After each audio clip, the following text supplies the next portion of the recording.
Assalamualaikum dan selamat sejahtera. Saya Siti Rumiza binti Saleh, pemegang kod metrik BB21110636 dari Penghayatan Etika dan Peradaban Seksyen 11 akan membentangkan pendahuluan esei berkumpulan yang bertajuk Pengaruh ICT ke atas Kesepaduan Nasional melalui pelbagai medium serta contoh-contoh pelaksanaannya. Kesepaduan merupakan istilah umum yang sering kita dengari dari perbualan harian serta ucapan para pemimpin politik. Kesepaduan amat penting bagi proses pembangunan sebuah negara bangsa yang memerlukan perpaduan seluruh masyarakat, terutamanya Malaysia yang mempunyai rakyat yang berbilang bangsa, agama dan budaya. ICT boleh mempengaruhi kewujudan kesepaduan nasional di Malaysia melalui medium yang sesuai. Teknologi maklumat dan komunikasi atau ICT, Information and Communication Technology, merupakan teknologi yang diperlukan untuk sebarang pekerjaan yang melibatkan pemprosesan data. Atau secara lebih tepatnya, ICT adalah penggunaan komputer dan perisian untuk mengubah, menyimpan, melindungi, memproses, memindah, melihat dan mendapatkan maklumat tanpa mengira tempat dan waktu.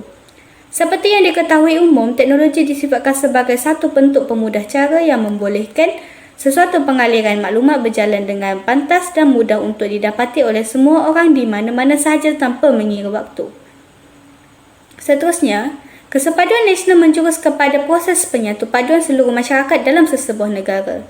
Kesepaduan nasional tulen terletak kepada perpaduan pelbagai kaum untuk hidup saling bertoleransi antara satu sama lain.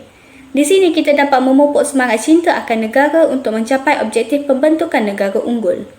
Antara cabaran utama bagi pembentukan kesepaduan nasional adalah perbezaan budaya dan agama serta isu kemiskinan. Tragedi 13 Mei 1969 merupakan satu contoh yang membuktikan bahawa kesepaduan nasional amat penting dalam pembentukan masyarakat. Peristiwa ini merupakan titik hitam sejarah di Malaysia yang berpunca dari isu-isu terpendam. Yang tragedi ini turut meragut ratusan nyawa dan memusnahkan harta benda serta mempunyai berkaitan rapat dengan keputusan pilihan raya umum 1969. Apabila parti perikatan yang terdiri daripada UMNO, MCA dan MRC mengalami kekalahan teruk dan menyebabkan kehilangan majoriti 2/3 dalam Dewan Rakyat menjadi salah satu pencetus tragedi ini. Hal ini telah menaikkan lagi rasa dendam antara orang Melayu dengan orang Cina yang sudah lama terpendam sejak dahulu kala akibat layanan berat sebelah oleh tentera Jepun. Dasar pecah dan perintah yang diamalkan oleh kerajaan British ketika penjajahannya di Tanah Melayu juga merupakan salah satu faktor pencetus kerana dasar ini telah mewujudkan jurang antara kaum kerana British tidak menggalakkan pencampuran antara kaum. Hal ini seterusnya mewujudkan pengenalan kaum mengikut sosioekonomi. Di mana pada malam 13 Mei 1969, negara telah diisytiharkan darurat dan telah diperintah terus oleh Yang di-Pertuan Agong di bawah Undang-Undang Tentera. Lembaga Persekutuan dan Parlimen turut digantung serta tertubuhnya sebuah majlis yang dipertanggungjawabkan untuk mengendalikan isu ini dengan kadar segera. Majlis yang ditubuhkan adalah Majlis Gerakan Negara atau singkatannya Mageran yang diketuai oleh Timbalan Perdana Menteri ketika itu, iaitu Tun Abdul Razak. Sepanjang darurat dijalankan, Mageran telah menyiasat pelbagai faktor serta jalan penyelesaian supaya tragedi ini tidak berulang lagi pada masa hadapan. Dan tindakan yang diambil adalah melalui pembentukan rukun negara serta pelancaran dasar ekonomi baru. Di mana saya akhiri pembentangan saya dengan kata-kata pepatah dari Tunku Abdul Rahman yang menyatakan bahawa we are all Malaysian, this is the bond that unite us. Let us always remember that unity is our fundamental strength as a people and as a nation.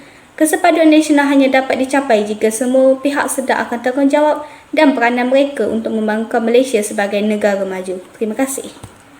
Pertama sekali melalui pelaksanaan teknologi dalam pendidikan.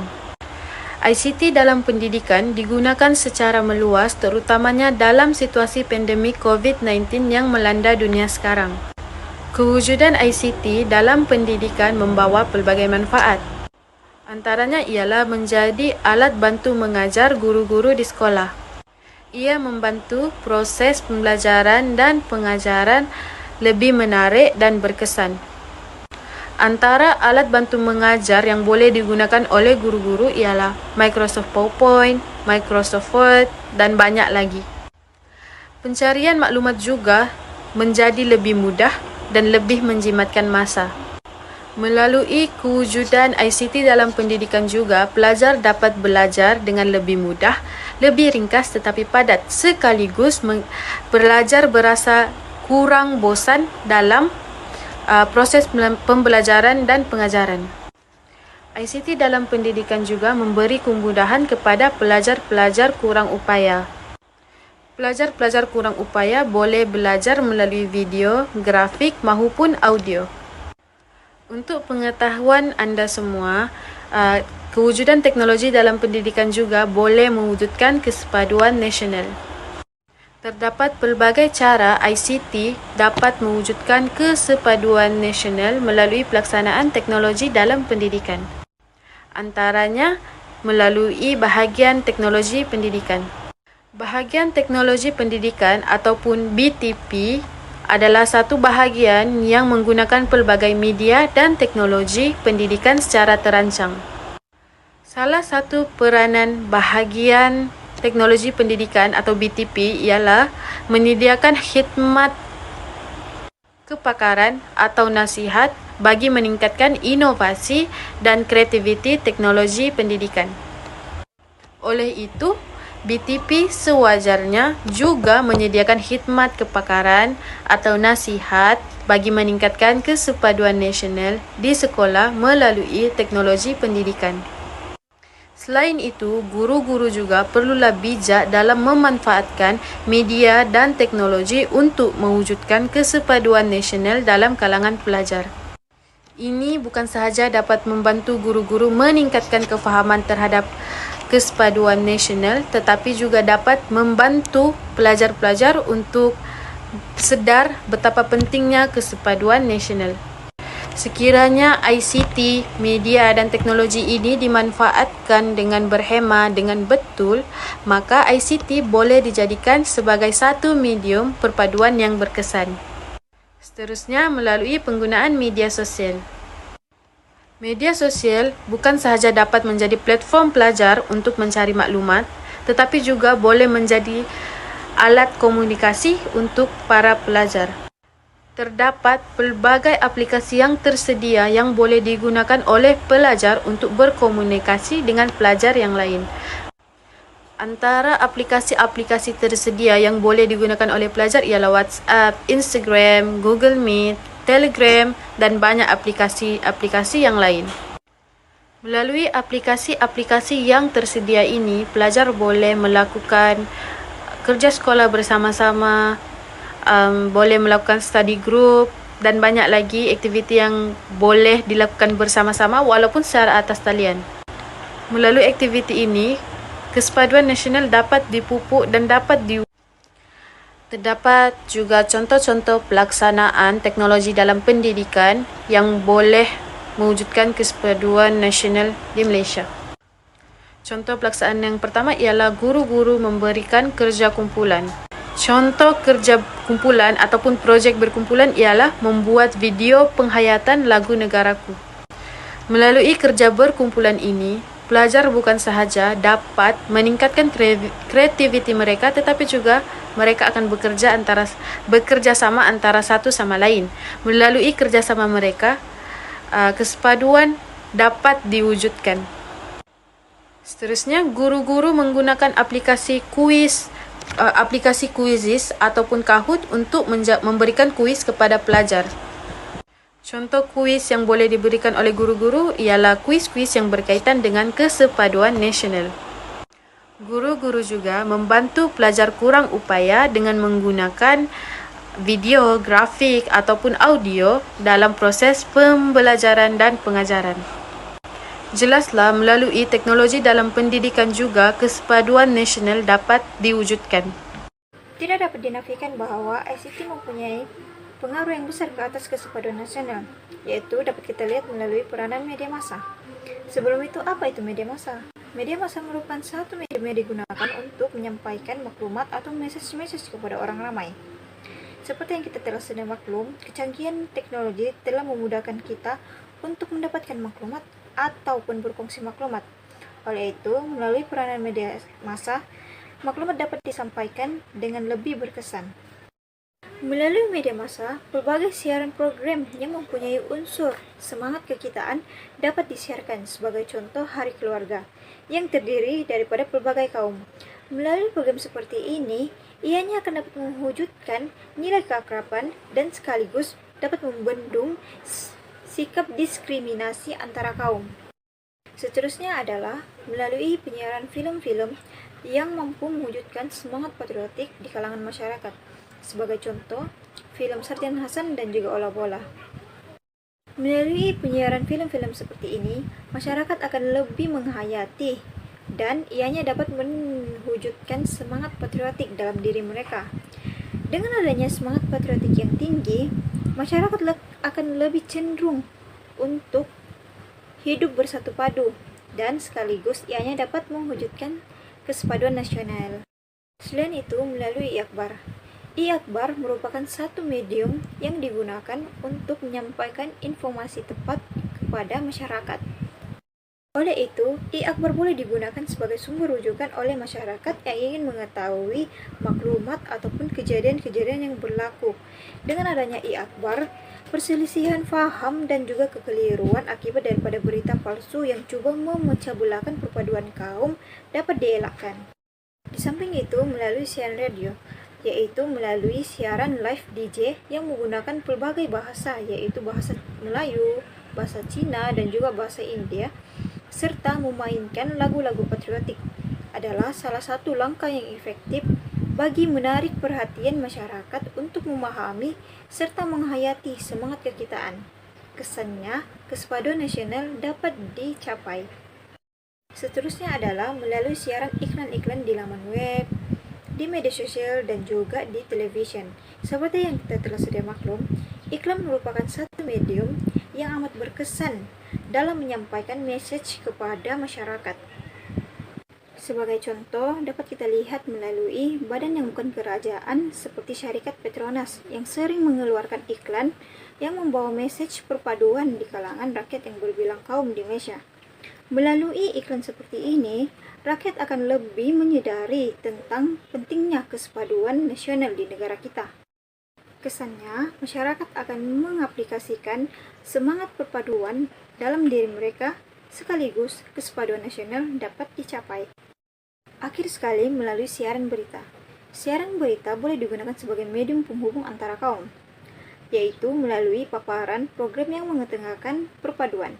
Sebagai contoh, menyiarkan hari perayaan Aidilfitri, Tahun Baru Cina, dan juga Hari Deepavali, di mana perayaan tersebut turut dimeriahkan oleh pelbagai kaum. Kesan dari penyiaran hari perayaan tersebut dapat menggambarkan bahwa Malaysia boleh hidup bersatu padu walaupun terdiri dari berbilang kaum. Kesimpulannya, peranan media massa amatlah penting bagi mewujudkan kesatuan nasional. Oleh itu, penggunaan media massa dalam mewujudkan kesatuan perlu dipertingkat agar negara kita dapat mencapai kesatuan nasional. Assalamualaikum warahmatullahi wabarakatuh. Nama saya Mak Faizal Mazlan, nombor metrik BB2110740. Jadi saya akan membentangkan tajuk pengaruh ICT ke atas kesatuan nasional melalui peranan media sosial. Pada arus pemodenan masa kini, manusia dapat berhubung antara satu sama lain tanpa mengira sepadan. Hal ini kerana wujudnya teknologi dan maklumat iaitu ICT yang berkembang mengikut zaman. Dengan semangat untuk terus maju, Malaysia antara negara yang terawal memulakan perjalanan ke arah 5G. Teknologi dan maklumat iaitu ICT membantu memudahkan semua urusan masyarakat pada masa kini. Sebagai contoh, masyarakat pada masa kini tidak perlu menggunakan telefon awam untuk berhubung dengan orang lain. Kini dengan adanya telefon pintar serta internet, dapat membantu semua masyarakat berhubung antara satu sama lain melalui media sosial iaitu seperti WhatsApp, Instagram dan juga Facebook. Penggunaan teknologi maklumat ICT haruslah dipupuk sejak kecil lagi. Hal ini supaya kanak-kanak tidak buta IT apabila meningkat dewasa. Pihak kerajaan juga perlu mengambil serius terhadap pemupukan penggunaan teknologi dan maklumat ICT terhadap golongan muda agar negara Malaysia dapat menghasilkan generasi bijak menguasai ICT pada masa akan datang. Penggunaan teknologi dan maklumat ICT harus diberikan keutamaan agar Malaysia selaras dengan negara maju seperti Jepun. Aplikasi sosial media yang diwujudkan membolehkan masyarakat berkenalan antara satu sama lain. Hal ini dengan cara individu dapat menceritakan keunikan gaya hidup yang menarik dan berbeza. Oleh itu, setiap masyarakat dapat mengetahui dan mempelajari gaya hidup kita. Selain itu, sosial media juga organisasi atau kerajaan boleh menyampaikan maklumat dan mendidik masyarakat. Sebagai contoh, kerajaan menggunakan medium Facebook untuk menyampaikan maklumat yang positif. Hal ini secara tak langsung dapat memperluaskan cakra pemikiran masyarakat. Kewujudan sosial media dapat melahirkan masyarakat yang berfikiran terbuka serta melahirkan generasi yang cerdik pandai. Melalui mesej-mesej yang positif dari media sosial oleh kerajaan menyebabkan perubahan yang signifikan ke atas corak pemikiran ahli masyarakat. Kegunaan sosial media juga membolehkan rakyat bebas bersuara. Oleh itu, mereka boleh bertukar-tukar pendapat tentang perubahan ekonomi, politik serta perkembangan isu semasa. Antara contoh-contoh pelaksanaan yang boleh dilakukan oleh kerajaan ialah kerajaan boleh menjalankan forum tentang kepentingan perpaduan. Forum tersebut boleh bersiaran langsung melalui aplikasi Instagram, Facebook dan YouTube dan lain-lain. Oleh hal demikian, semua masyarakat dapat meluangkan masa dan dengan memasuki siaran langsung tersebut, serta semua masyarakat dapat berkumpul antara satu sama lain untuk mendengar kepentingan perpaduan dan dapat menerapkan nilai nasionalisme dalam diri masing-masing. Selain itu, kerajaan juga perlu menjadi ejen sosialisasi yang memperkenalkan budaya, adat resam, norma sosial, bahasa dan sebagainya. Sebagai contoh, kerajaan membuat naik video-video makanan tradisional mengikut kaum masing-masing, sambutan perayaan atau sebagainya. Selain itu, setiap kerajaan boleh mengarahkan kerajaan setiap negeri mempunyai akaun sosial media yang sah dan tetap. Hal ini bagi memudahkan setiap rakyat mendapatkan maklumat dengan mudah dan tepat, serta rakyat dapat mengetahui tentang isu-isu yang berlaku dengan lebih pantas. Isu yang seterusnya ialah teknologi dalam sukan. Teknologi dalam sukan merupakan satu pautan atau perkara yang penting dalam meningkatkan lagi perkembangan dalam bidang sukan. ICT membantu dalam memajukan bidang sukan dalam negara sehingga ke peringkat antarabangsa. ICT juga memudahkan para atlet dan jurulatih dalam menjalankan latihan kecergasan. Terdapat pelbagai latihan yang disediakan dalam internet yang boleh diakses oleh semua masyarakat secara percuma. Jurulatih juga dapat memberikan tunjuk ajar dengan mudah kepada para atlet. Hal ini secara tidak langsung dapat meningkatkan keupayaan para atlet negara. Teknologi dalam sukan juga dapat menarik minat orang ramai dalam bidang sukan. Dunia sekarang semakin moden seiring dengan peredaran zaman, begitu juga perkembangan teknologi maklumat dan komunikasi, di mana ia telah mencapai satu tahap di mana ICT telah menampakkan kesan yang besar dalam masyarakat kini. Hal ini kerana bidang sukan menampakkan potensi yang besar dalam mengharumkan nama negara di serantau dunia. Seterusnya, cara ICT dapat mewujudkan kesepaduan nasional melalui teknologi dalam sukan ialah penggunaan ICT seperti media sosial yang membolehkan para atlet mempelajari teknik-teknik sukan bersama-sama, tidak kira latar belakang bangsa maupun agama. Oleh itu, kesepaduan akan wujud secara tidak langsung serta sikap bertolak ansur sesama ahli sukan juga akan wujud. Yang kedua, teknologi alatan sukan yang digunakan ketika pertandingan berlangsung dapat mengelakkan ketidakadilan dalam sukan tersebut. Contohnya, sukan lumba basikal dan olahraga yang memerlukan teknologi kerana ia melibatkan pemenang yang ditentukan melalui masa dan gambar di garisan penamat. Yang ketiga, melalui platform e-sport atau e-sukan yang merupakan permainan atas talian. E-sukan juga dapat dilihat sebagai platform yang dapat memperkukuhkan semangat perpaduan. Dan akhir sekali, melalui sukan-sukan antarabangsa. Sukan ini telah mengumpulkan beberapa buah negara di mana sukan ini mampu menjadi wadah dalam kesepaduan nasional. Sukan ini bukan sahaja mewujudkan kesepaduan antara masyarakat di negara Malaysia, malahan mampu mewujudkan kesepaduan antara beberapa buah negara. Antara contoh-contoh pelaksanaan yang dapat dibuat ialah penyiaran sukan secara langsung melalui rakaman video, televisyen dan media sosial serta satelit komunikasi yang membolehkan setiap pelosok masyarakat menontonnya. Seterusnya, melalui kempen atau iklan yang menggunakan platform media sosial seperti Facebook, Instagram, WhatsApp dan YouTube. Tujuannya adalah supaya setiap masyarakat dapat maklumat secara terperinci mengenai sukan-sukan yang diadakan. Oleh yang demikian, pengiklanan juga dapat memberikan kesedaran kepada masyarakat bahawa kesepaduan nasional itu penting kerana ia dapat mewujudkan keharmonian dalam negara. Salam sejahtera. Poin yang terakhir sebelum pemberian kesimpulan, ialah ICT sebagai bahan rujukan dan medium untuk memperbanyak ilmu. Pertama sekali, apakah itu ICT dan bilakah penggunaannya dilakukan secara meluas, khususnya di Malaysia. ICT boleh ditakrifkan sebagai teknologi yang digunakan untuk mengendalikan telekomunikasi, penyiaran dan pemantauan berasaskan rangkaian. ICT sudah pun muncul sekitar tahun 1970-an, namun penggunaannya di Malaysia secara meluas adalah pada sekitar tahun 2000. Berbalik kepada topik utama, iaitu peranan ICT dalam memupuk kesepaduan nasional sebagai bahan sumber rujukan. Mengapakah ICT dikatakan berkesan dalam memupuk perpaduan? Kerana masyarakat boleh mengetahui latar belakang budaya kaum yang lain dengan menggunakan internet bagi mendapatkan info-info berkenaan perkara tersebut. Medium yang boleh mereka gunakan adalah seperti telefon pintar, komputer dan sebagainya. Dampak positif daripada perkara ini ialah ia akan dapat mengelakkan perselisihan faham antara kaum yang berbeza kerana mereka sudah pun mengetahui tentang latar belakang kaum yang lain melalui penggunaan ICT. Akhirnya, kesepaduan itu akan dapat dibina secara tidak langsung. Seterusnya ialah penggunaan ICT di Malaysia. Penggunaan ICT di Malaysia adalah sangat meluas. Melalui Jabatan Perangkaan Malaysia, mereka telah mengeluarkan sebuah laporan survei berkenaan penggunaan dan capaian ICT di Malaysia. Datuk Sri Muhammad Uzair Mahidin merupakan Ketua Perangkawan Malaysia berkata penggunaan ICT adalah meningkat pada tahun 2020 berbanding dengan tahun sebelumnya.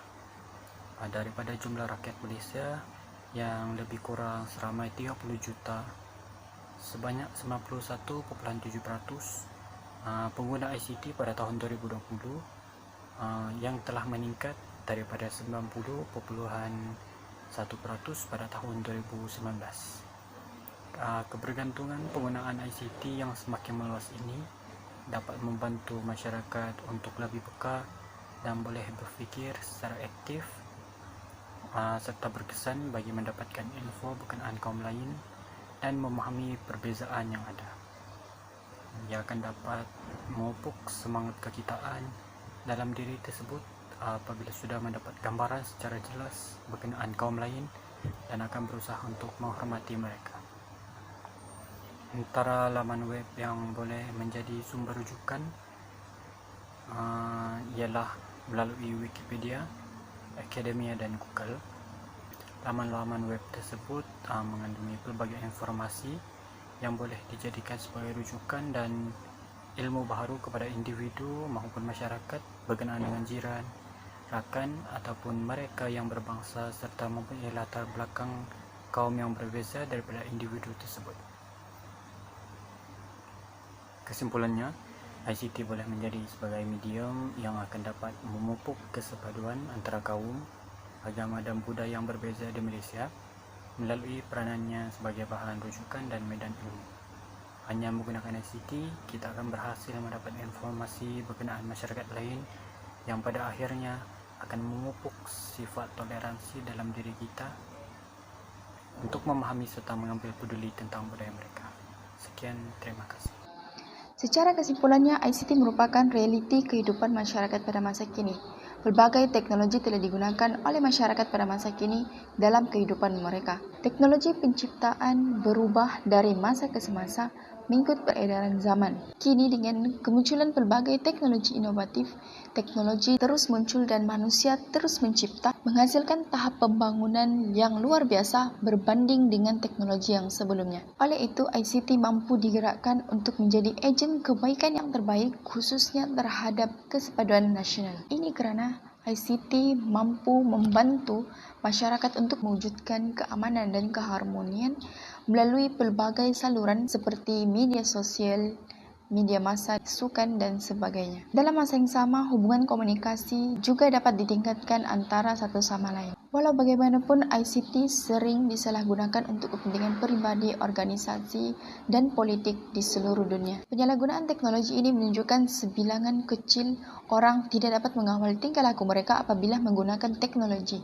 ICT dalam kehidupan mereka. Kewujudan teknologi yang canggih ini mampu mempengaruhi perubahan sosial dan budaya ke arah negatif apabila ICT tidak digunakan dengan sebaiknya. Oleh itu, ICT perlu dipelajari, dikuasai, dan dimanfaatkan untuk kebaikan bersama. Ia merujuk kepada usaha yang dilakukan untuk mendapatkan pelbagai manfaat apabila kita menggunakan teknologi itu dengan baik. Oleh itu, ICT perlu diurus dengan penuh beretika untuk menerajui peradaban manusia pada masa hadapan bagi menjadikan Malaysia antara negara yang maju dalam teknologi seiring dengan negara-negara yang maju.